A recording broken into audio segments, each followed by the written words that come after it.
guys, selamat datang kembali di channel Oyen GG. Di video kali ini, kita akan melanjutkan cerita Donghua, Battle Truck Devon. Ayo langsung aja ke alurnya. Berapa banyak pertempuran yang telah dialami untuk menyebabkan sensi yang kuat menjadi layu seperti ini? Di ketiadaan Laut Barat, ada begitu banyak dewa pertempuran bintang 9. Dan tentu saja, mereka bukan hanya yang terlihat di depan mereka, dan Xiaoyan tidak bisa menahan desahan betapa kuatnya sensi. Membandingkan sensi kuno dengan masa kini, meskipun pemahaman Xiaoyan tentang sensi saat ini tidak komprehensif, dari permukaan itu jauh lebih rendah daripada sensi kuno. Xiaoyan sedang memikirkan sebuah pertanyaan. Dibandingkan dengan Guimo, Taisu lebih kuat atau lebih lemah dari Guimo? Jika Taisu lebih kuat dari sensi, maka Guimo hanya membuat dunia sensi jadi berantakan. Jadi, seberapa besar peluang yang dimiliki Taisu untuk menyerang sensi yang tidak memiliki rasa hormat? Saya tidak tahu banyak tentang Taisu, tetapi dari apa yang saya lihat, Xiaoyan ketika begitu banyak bayangan hitam memasuki Taisu terakhir kali. Taisu tidak biasa, dan Xiaoyan melihat banyak pemandangan aneh. Tampaknya, apa yang dikatakan Qiu benar. Sensi akan dihancurkan. Kali ini, invasi tidak terlalu kosong. Dengan sensi saat ini, masalah internal dan eksternal, bagaimana invasi seperti itu dapat ditoleransi? Xiaoyan bergumam. Di zaman kuno, mereka begitu bersatu. Itu adalah keberadaan dari Yang Mulia, sehingga semua orang bisa melihat harapan. Tetapi Yang Mulia telah jatuh, yang memiliki pengaruh absolut seperti dewa, menyatukan semua orang di seluruh dunia sensi. Namun Istana Surgawi belum diselesaikan, dan aliansi Dewa Pejuang belum Xiaoyan mendapatkannya kembali. Situasi sensi sangat sulit. Meskipun permaisuri sudah membuat persiapan, tidak mungkin dia bisa mencapai rencana yang sempurna sendiri. Dan ini bukan lagi sesuatu yang bisa diselesaikan dengan tenaga manusia. Meskipun permaisuri kuat dan alam dewa kuno telah mengumpulkan banyak orang kuat, itu jelas jauh dari cukup untuk menghadapi Taisu. Dan bahkan lebih banyak penyerbu. Jika demikian, sensi tidak memiliki harapan sama sekali. Kebingungan muncul di mata Xiaoyan. Pada saat ini, dia melihat pemandangan dan gambar sensi kuno yang menghadapi invasi. Pada saat itulah, Xiaoyan merasakan keputusasaan yang dia lihat untuk menyerang sensi untuk pertama kali dalam hidupnya. Bahkan, sepertinya membuat Xiaoyan merasa bahwa semua usahanya saat ini seperti burung yang terbang di tengah badai, tidak dapat menemukan harapan sama sekali, yang membuat Xiaoyan merasa sedih dan kesepian. Semua gambar di sekitar sepertinya tertiup angin, dan lingkungan sekitar berubah menjadi ruang gelap. Jie, kamu seharusnya sudah mengetahuinya sejak lama kan? Xiaoyan berbicara perlahan, suaranya penuh kesepian. Karena gambar barusan memberi Xiaoyan banyak inspirasi. Dan itu juga memungkinkan Xiaoyan untuk melihat bagaimana dunia sensi sebelumnya menghadapi invasi. Waktu tidak ada habisnya, bahkan aku tidak bisa melihat akhirnya. Suara Jie keluar perlahan. Bukankah Taisu lebih kuat dari Guimo? Xiaoyan bertanya lagi. Untuk sensi, tidak ada banyak perbedaan antara keduanya. Taisu lebih kuat sebagai satu tubuh dan kelompok hantu lebih kuat. Jadi tidak ada kesimpulan yang akurat tentang kekuatan secara keseluruhan. Jie masih memberikan jawaban. Di zaman kuno sangat sulit bagi sensi untuk melawan invasi. Sekarang tidak ada yang namanya sensi. Apakah dia benar-benar memiliki kekuatan untuk melawan invasi? Ini adalah keraguan terbesar di hati Xiaoyan. Dia adalah reinkarnasi dari Yang Mulia.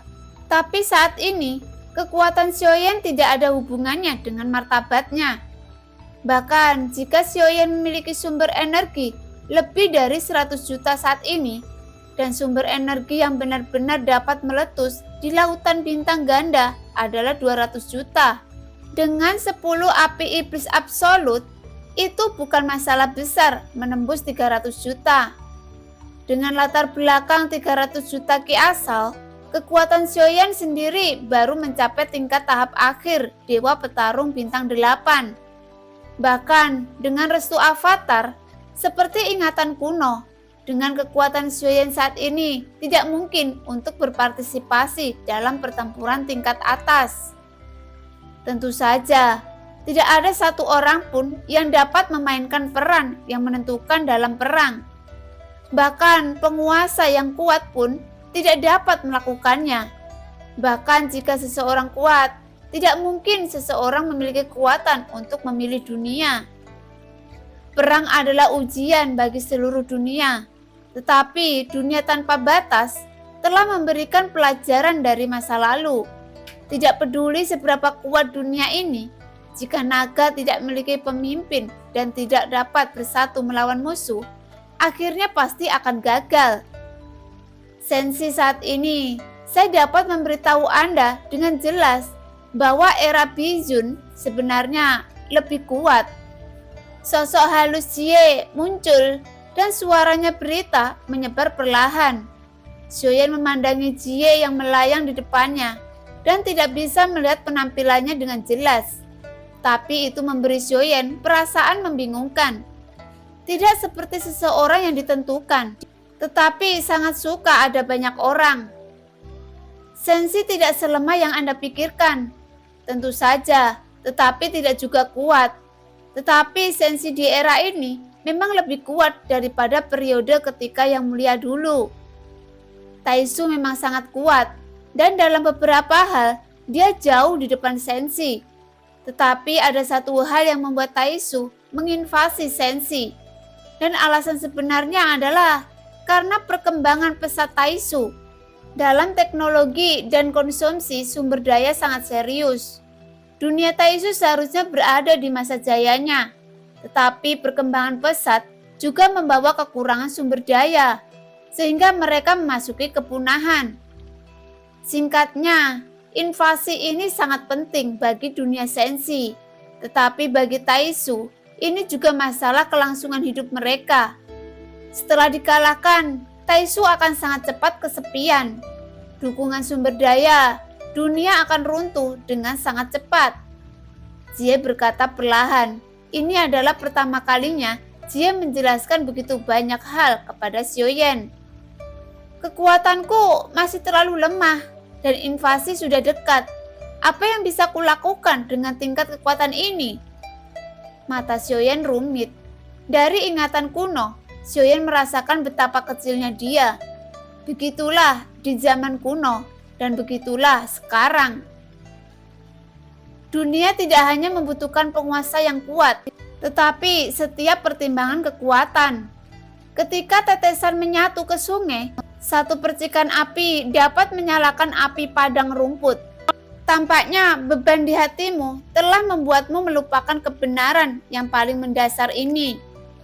Suara Jie terus keluar, dan Xiaoyan sedikit membeku saat mendengarnya.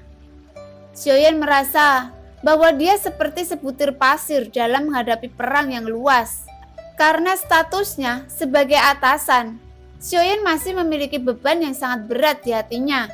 Tidak ada yang bertanya padanya, tetapi dia tanpa sadar telah menggantikan dirinya ke dalam status yang mulia.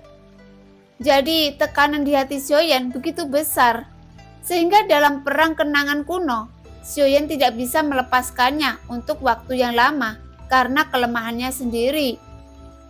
Kamu perlu memahami bahwa invasi dunia bukanlah kebetulan atau permusuhan, hanya persaingan yang dapat membuat kemajuan.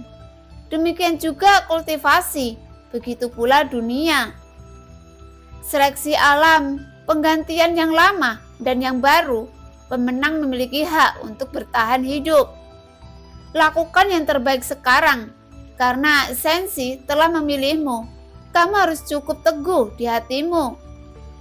Ketika yang mulia seumuran denganmu, dia bahkan tidak memenuhi syarat untuk melihatku. Jie berkata lagi. Mengikuti kata-kata Jie, mata Xiaoyan rumit.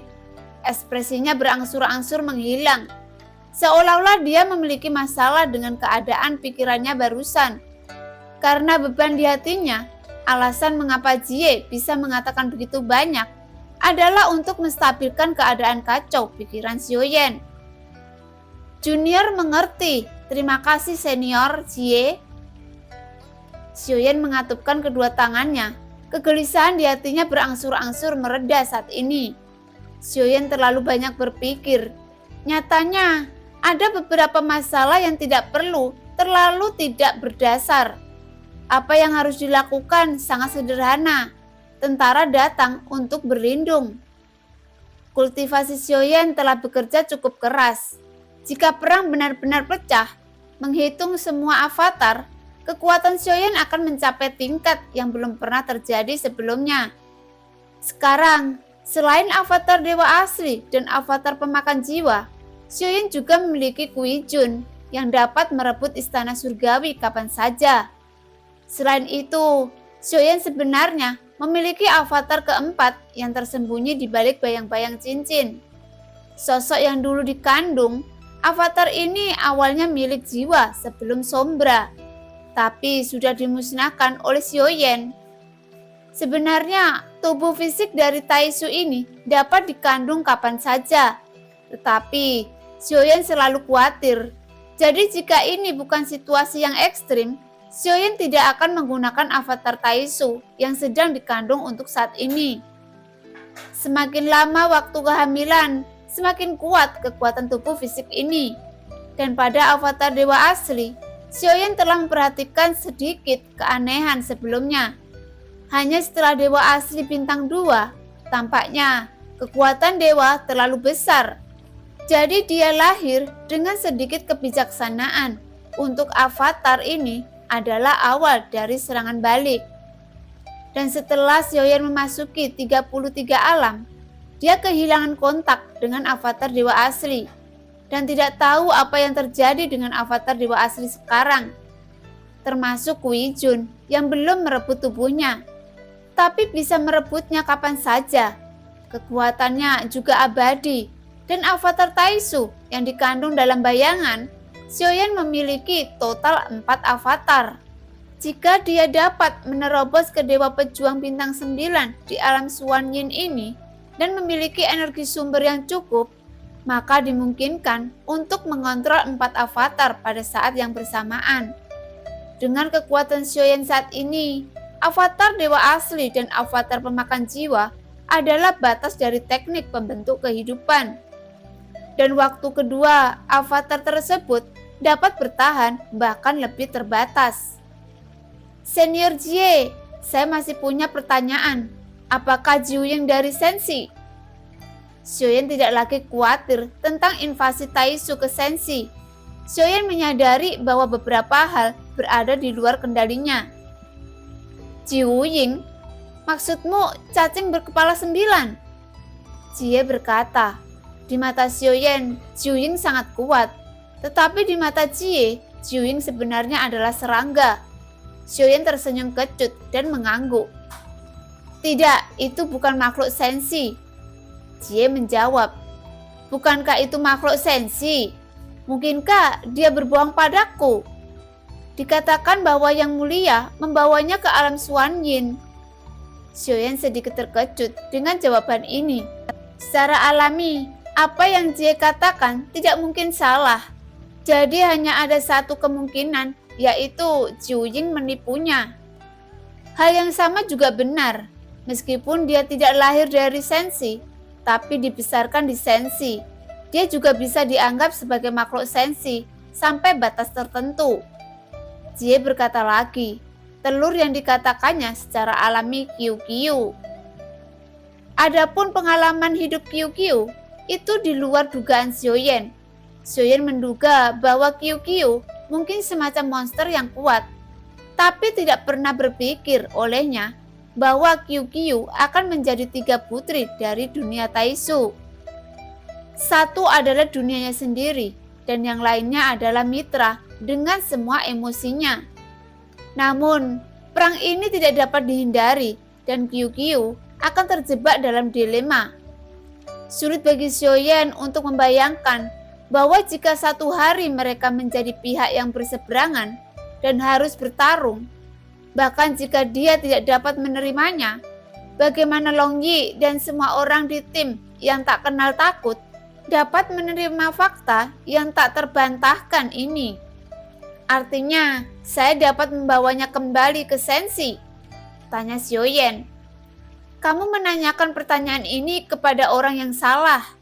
Jie menjawab. Xiaoyan tersenyum ketika mendengar ini.